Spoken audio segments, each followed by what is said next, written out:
হাতে মাত্র 5 মিনিট সময় থাকলে সকালে জলখাবারের জন্য চটজলদি এই রেসিপিটা বানিয়ে নিতে পারেন। বানানো ভীষণ সহজ আর খেতে তো খুবই ভালো হয়। নমস্কার বন্ধুরা, রূপাস কিচেনে সবাইকে স্বাগতম। তাহলে চলুন দেখে নেওয়া যাক। শুরু থেকে শেষ পর্যন্ত দেখার জন্য আপনাদের কাছে অনুরোধ রইল। প্রথমে একটা মিক্সিং বোলের মধ্যে 2টো ডিম ভেঙে নিয়ে নেব। আমি 2টো ডিম দিয়ে রেসিপিটা বানাচ্ছি, আপনারা চাইলে 2টোর জায়গায় 4টে ডিম দিয়েও রেসিপিটা বানাতে পারেন। ডিম দুটো ভেঙে নেওয়ার পর একটা সেদ্ধ আলুকে গ্রেট করে নিয়ে দিয়ে দেব। এই আলুটা প্রেসার কুকারের মধ্যে খোসা শুদ্ধ আগেই সেদ্ধ করে নিয়েছিলাম।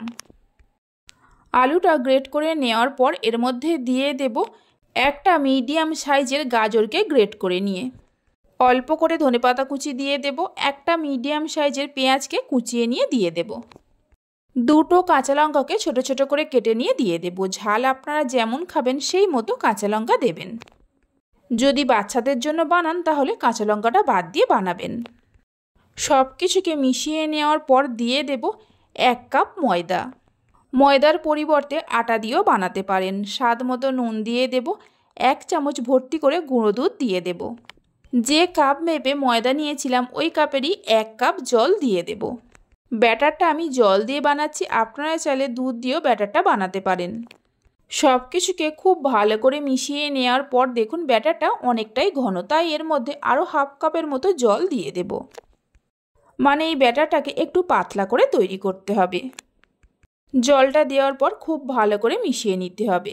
দেখুন ব্যাটারটাকে ঠিক এরকম পাতলা করে তৈরি করে নিতে হবে। ব্যাটারটা তৈরি করে নেওয়ার পর গ্যাসের ওপর একটা প্যান বসিয়ে দেব। প্যানের মধ্যে অল্প করে সাদা তেল দিয়ে তেলটা খুব ভালো করে লাগিয়ে নিতে হবে। তেল খুব বেশি দেওয়ার প্রয়োজন নেই, সামান্যই তেল দিতে হবে। তেলটা ভালো করে লাগিয়ে নেওয়ার পর প্যানটা যখন গরম হবে 1 হাতা ব্যাটার প্যানের মাঝখানে দিয়ে প্যানটাকে ধরে এইভাবে করে একটু ঘুরিয়ে নেব। ব্যাটারটা দেওয়ার সময় গ্যাসের ফ্লেমটা লোতে রাখতে হবে। এবার গ্যাসের ফ্লেমটা মিডিয়ামে করে এইভাবে একটু রেখে দেব। 1 থেকে 1.5 মিনিট রাখলেই দেখবেন ওপরটা এরকম শুকনো ভাব চলে এসছে। তখন অল্প একটু সাদা তেল নিয়ে এর ওপরে লাগিয়ে দিতে হবে। তেলটা লাগিয়ে দেওয়ার পর এইভাবে করে একটু গোল করে ঘুরিয়ে নিয়ে এটাকে উল্টে দেব। উল্টে দেওয়ার পর গ্যাসের ফ্লেমটা একটু বাড়িয়ে দিয়ে উল্টে পাল্টে ভালো করে ভেজে নিতে হবে।